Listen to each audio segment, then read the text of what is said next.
स्वागत है दोस्तों आप सभी का आपके यूट्यूब चैनल एग्ज़ाम पैरा पर। मैं फार्मासिस्ट रॉबिन सिंह एक बार फिर से हाजिर हूँ आप सभी के लिए। फार्मासिस्ट का सेकंड पार्ट लेकर के डीएसएसबी फार्मासिस्ट का पेपर है, ऑफिशियल पेपर है। इम्पॉर्टेंट क्वेश्चंस हैं इस पेपर में, आपके upcoming exam point of view से बहुत ही ज़्यादा इंपॉर्टेंट क्वेश्चंस हैं। यूपी आरवीयूएनएल में बहुत ही प्ले करेंगे इंपॉर्टेंट रोल ये सारे क्वेश्चंस आपके। कोई ना कोई क्वेश्चंस आपको इस पेपर से ज़रूर देखने के लिए मिलने वाला है। और साथ ही साथ आपका जो labour welfare organisation Allahabad Prayagraj की जो वैकेंसी लगी है अभी 26 मार्च को जिसका पेपर है उसके लिए भी इम्पॉर्टेंट है। तो शुरू करेंगे हम अपना आज का ये सेकंड पार्ट है, सॉरी दोस्तों, ये सेकंड पार्ट है। और पहला क्वेश्चन सेकंड पार्ट का 21 नंबर ऑफ क्वेश्चन जो है, अगला जो प्रश्न है हमारा वो है how much lidocaine is present at 1000 in 30 ml solution. 1/1000 है, ठीक है, 1:1000 इन 30 ml ऑफ सोल्यूशन। तो आपके सामने चार ऑप्शन है और ये एक आपका न्यूमेरिकल टाइप का क्वेश्चन है। और इसको सॉल्व करने के लिए आप लोग सीधे सीधे समझिए कि आपको दे रखा है 1/1000, तो आप 1/1000 लिख देंगे और उसमें आप गुणा करेंगे 30 का, ठीक है। तो ये आपका बचा। अब यहाँ से जो है 0.03 आपका ये आया। 0.03 ये क्या आया आपका, ये आएगा जा करके ग्राम में, ठीक है, ग्राम में। और इसको आपको कन्वर्ट करना है। यहाँ पे 0.03 ग्राम का कोई ऑप्शन है नहीं, ये 0.3 ग्राम है, 0.3 नहीं है। तो इसमें जो है आपको मिलीग्राम में कन्वर्ट करना होगा। तो 0.03 गुणा 100, तो आपका जो है गुणा 1000, तो आपका ये आ जाएगा जाकर के 2 जीरो जो है आपके कट जाएंगे और ये आपका आ जाएगा जाकर के 30 mg, ठीक है। 30 mg आपका जो है बन जाएगा और राइट आंसर आ जाएगा 30 mg। बढ़ेंगे अगले क्वेश्चन की तरफ। और हमारा अगला क्वेश्चन है normal range clearance in a normal adult, normal renal clearance, sorry, normal renal clearance in a normal adult.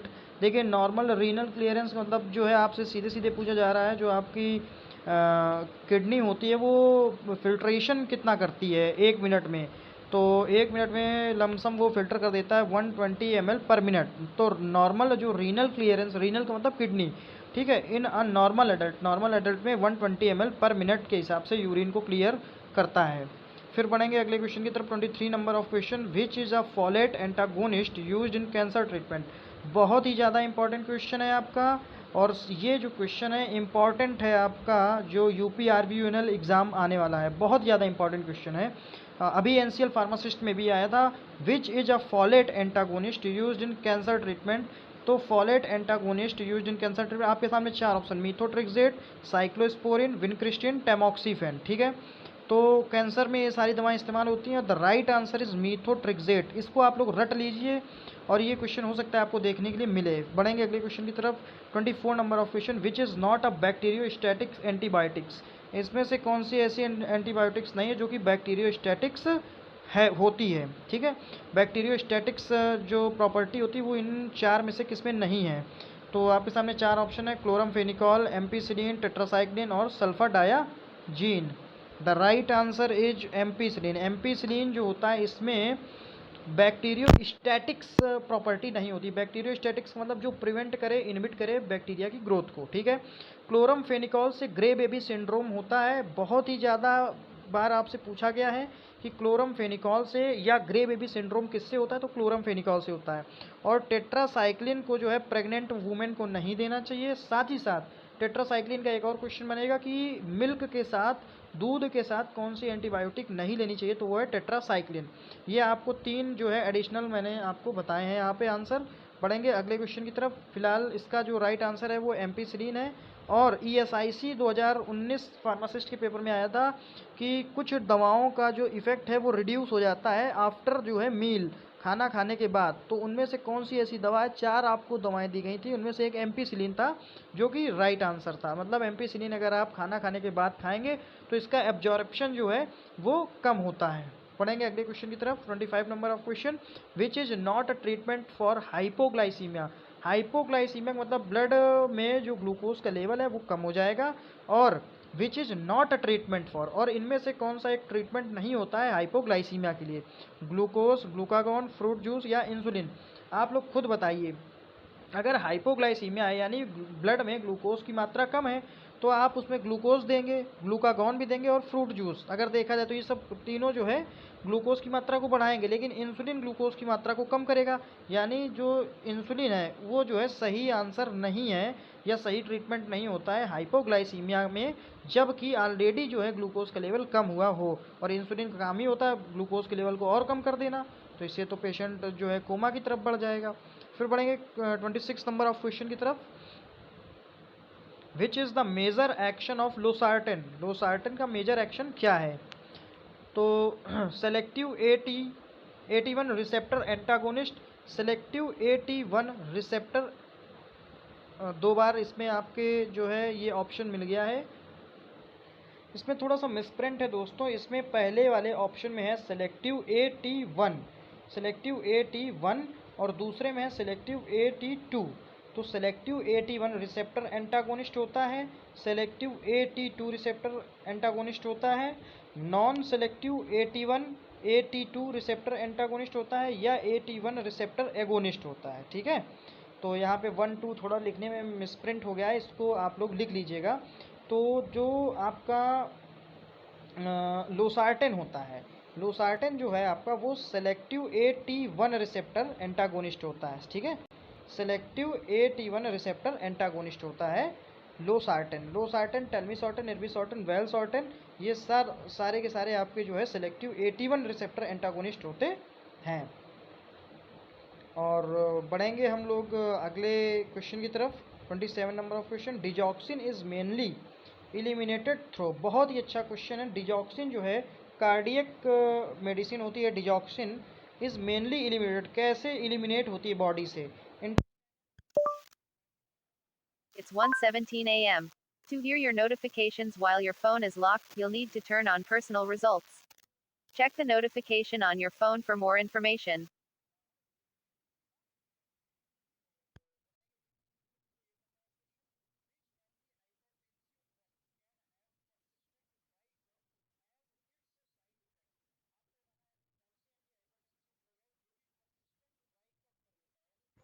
कर देगा एज अ साइड इफेक्ट, एक साइड इफेक्ट होता है ये ड्राई कफ कर देना उस एंटी हाइपरटेंसिव ड्रग का। तो एटिनोलॉल है, इनालाप्रिल है, मिथाइल डोपा है, डेल्टियाजेन है। तो the right answer is enalapril. Enalapril एक ऐसी एंटी हाइपरटेंसिव मेडिसिन होती है जो कि परसिस्टेंट ड्राई कफ कर देती है। ठीक है, ओल्ड एज में। ACE इन्विटर इसीलिए कहा जाता है, ACE इन्विटर जो है, सारी ACE इन्विटर जो है। It's 1:18 a.m. To hear your notifications while your phone is locked, you'll need to turn on personal results. Check the notification on your phone for more information.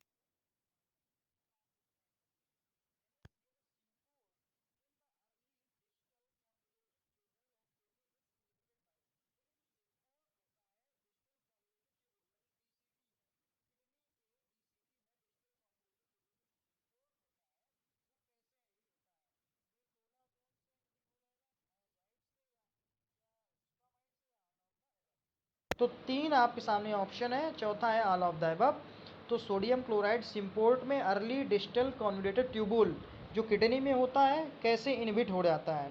तो ये चारों medicine जो होती हैं जो इनहिबिट करती हैं, मिटोलाजोन, थायाजाइड और जीपामाइड, ऑल ऑफ द अबव, ये क्या करेंगे? इनहिबिट करेंगे जाकर के symport in the early distal convoluted tubule sodium chloride का।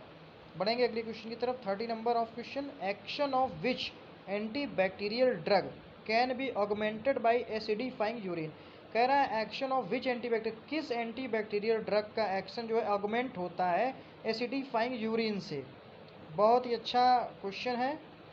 एंटीबैक्टीरियल ड्रग आपको देखनी, सर्वप्रथम तो आप ये देखेंगे कि एंटीबैक्टीरियल ड्रग कौन सी है। ऑगमेंटेड का मतलब हो गया स्टार्ट होना एक तरीके से एसिडिफाइंग यूरिन की प्रेजेंस में। कॉट्रीमोक्साजोल, जेंटामाइसिन, नाइट्रोफ्यूरेंटोइन या ciprofloxacin. The right answer is nitrofurantoin. ठीक है, नाइट्रोफ्यूरेंटोइन इसका राइट आंसर है। बढ़ेंगे 31 नंबर ऑफ क्वेश्चन। और उसके पहले दोस्तों, अगर आपको ये वीडियो अच्छा लग रहा हो तो प्लीज़ चैनल को सब्सक्राइब करें, वीडियो को लाइक करें और अपने दोस्तों तक जरूर शेयर करें। पढ़ेंगे अगले क्वेश्चन की तरफ। 31 number of question, astringents are the compounds that. देखिए एस्ट्रिंजेंट्स किस तरीके कंपाउंड्स होते हैं, एस्ट्रिंजेंट्स किसको कहा जाता है? चार ऑप्शन आपके सामने है। Prevent contact of skin with surroundings, soothe and soften skin, soothe and soften skin, precipitate proteins या dissolve intercellular substance the horny skin layer. The right answer is precipitate proteins. देखिए जो एस्ट्रिंजेंट्स होते हैं इनका mechanism of action ही ये होता है कि ये प्रोटीन को प्रिसिपिटेट करके कॉन्स्ट्रिक्ट कर देते हैं, कॉन्स्ट्रिक्शन कर देते हैं जा करके आपकी स्किन में, या जहाँ भी ये अप्लाई किए जाएंगे बॉडी में, कहीं भी जहाँ पे ये अप्लाई किए जाएंगे वहाँ पे प्रोटीन को प्रिसिपिटेट करेंगे और कॉन्स्ट्रिक्ट कर देंगे। और बाद में आप देखते हैं कि जो स्किन होता है, जो स्किन होती है वो धीरे धीरे जो है उसके ऊपर एक ड्राई सेल्स जो है बन जाती है। ठीक है, तो ये ड्राई सेल्स जो है जल्दी बनती है, ड्राई सेल्स जो कन्वर्ट हो जाती है डेड सेल्स में। ठीक है, ऊपर जो है जम जाता है, ये जो है ब्लड क्लॉटिंग होती है। इसमें जो ब्लड में फैक्टर्स पाए जाते हैं फाइब्रिनोजन, प्रोथ्रोम्बिन, थ्रोम्बोप्लास्टिन, तो उसमें से फाइबर्स जो है बन जाते हैं फाइब्रिनोजेन की वजह से, और वही फाइबर्स जो है ऊपर जो है जम जाते हैं जो डेड सेल होती है। ठीक है, तो ये प्रोटीन प्रेसिपिटेट करने का काम होता है एस्ट्रिंजेंट का। बढ़ेंगे अगले क्वेश्चन की तरफ। Which drug is effective in psoriasis, psoriasis में कौन सी ड्रग जो है इफेक्टिव होती है? कीटोकोनाजोल, टेज़ेरोटीन, थाइमोल या रिसोर्सिनॉल। आपके सामने चार ऑप्शन है। The right answer is tazarotene. Tazarotene जो होती है वो सोरियासिस में इफेक्टिव होती है, सोरियासिस में इफेक्टिव होती है। 33 number of question, albendazole is effective for. देखिए जो एल्बेंडाजोल होता है एंथलमेंटिक होता है एल्बेंडाजोल, और एक किस में इफेक्टिव होता है? Round worm, hook worm, filaria, all of the above.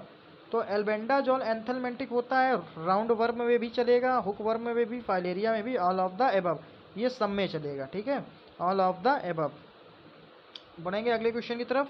34 number of question, intolerance reaction with alcohol can occurs in patient taking. देखिए अगर आप एल्कोहल लेते हैं, ठीक है, और एल्कोहल के साथ इन चारों में से, इन तीनों में से कोई एक दवा ऐसी है जिसको अगर आप एल्कोहल के पहले या एल्कोहल के बाद में ऊपर से खा लेते हैं तो आपको दिक्कत हो सकती है, कोई जो है एबनॉर्मलिटीज़ आपके साथ हो सकती है, कोई टॉक्सिक प्रोडक्ट बन सकता है ह्यूमन बॉडी के अंदर जो आपके लिए बेनिफिशियल ना हो।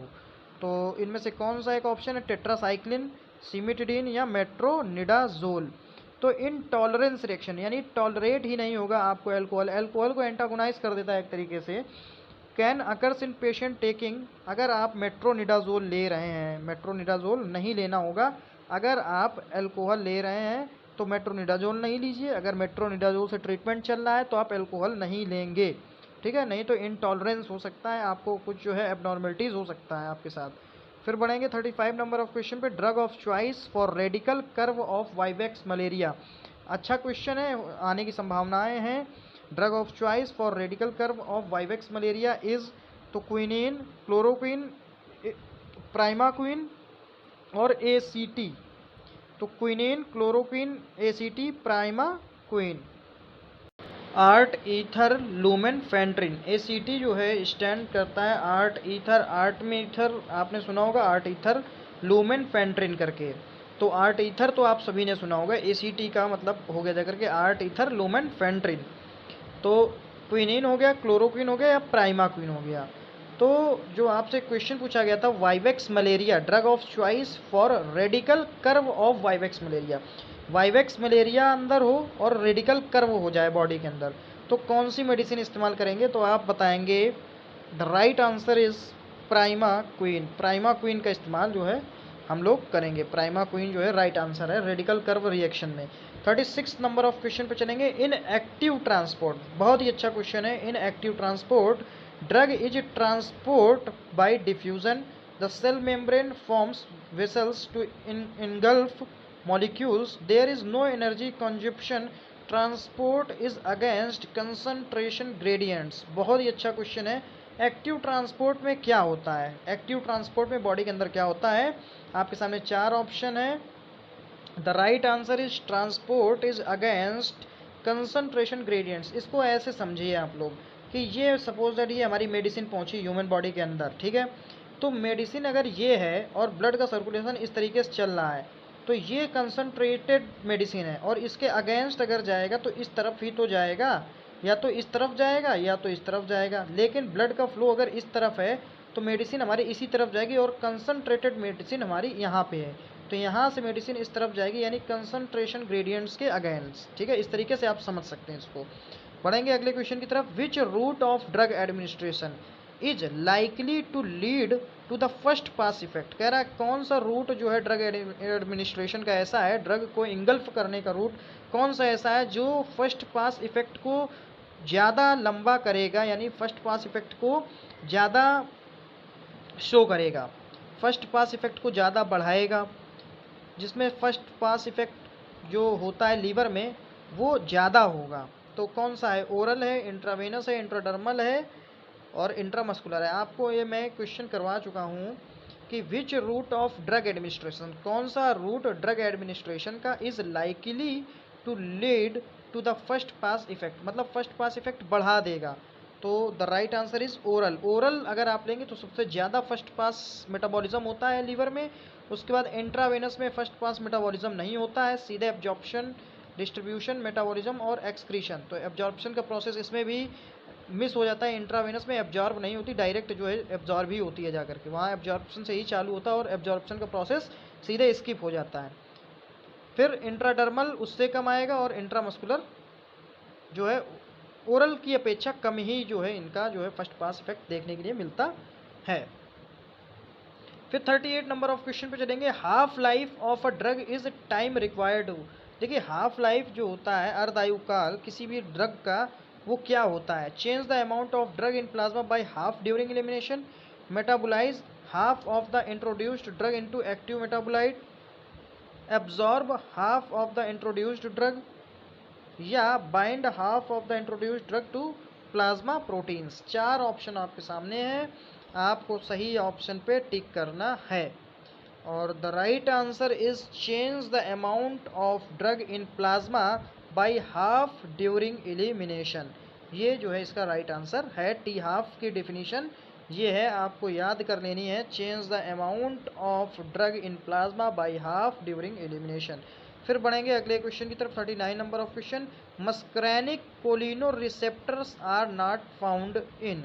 देखिए जो मस्करेनिक कोलिनो रिसेप्टर्स होते हैं वो कहाँ नहीं पाए जाएंगे? हार्ट में, स्केलेटल मसल्स एंड प्लेट में, रेस्पिरेटरी सिस्टम में, गैस्ट्रिक ग्लैंड्स में। तो the right answer is skeletal muscles end plate. जो मस्करेनिक कोलिनो रिसेप्टर्स होते हैं वो जो है नहीं पाए जाएंगे कहाँ? स्केलेटल मसल्स एंड प्लेट पे। बढ़ेंगे अगले क्वेश्चन की तरफ जो कि हमारा लास्ट क्वेश्चन है आज का। Bronchodilation produced by ipratropium bromide is due to its action as. देखिए जो ब्रोंकोडाइलेशन होता है, ब्रोंक्यूल्स जो डायलेट हो जाते हैं लंग्स में, वो इप्राट्रोपियम ब्रोमाइड की वजह से होते हैं। और क्यों होते हैं? Is due to its action as. इसका किस तरीके का एक्शन होता है? मस्करेनिक एगोनिस्ट होगा, मस्करेनिक एंटागोनिस्ट होगा, निकोटिनिक एंटागोनिस्ट या निकोटिनिक एगोनिस्ट। देखिए सबसे पहले आपको अगर नहीं आंसर पता है तो आप दिमाग ये लगाइए कि इप्राट्रोपियम ब्रोमाइड जो होता है, इप्राट्रोपियम ब्रोमाइड और टायोट्रोपियम ब्रोमाइड ये एंटी कोलिनर्जिक होते हैं, ठीक है, एंटी कोलिनर्जिक हो गए। अब ये आप तो समझिएगा कि ये एंटी, इस जो कैटेगरी है इस मेडिसिन में उसके आगे एंटी लगा है, तो एंटी का मतलब हो गया एंटागोनिस्ट एक तरीके से। अब आपके सामने 2 ऑप्शन है एंटागोनिस्ट के, एक है मस्करेनिक एंटागोनिस्ट, एक है निकोटिनिक एंटागोनिस्ट।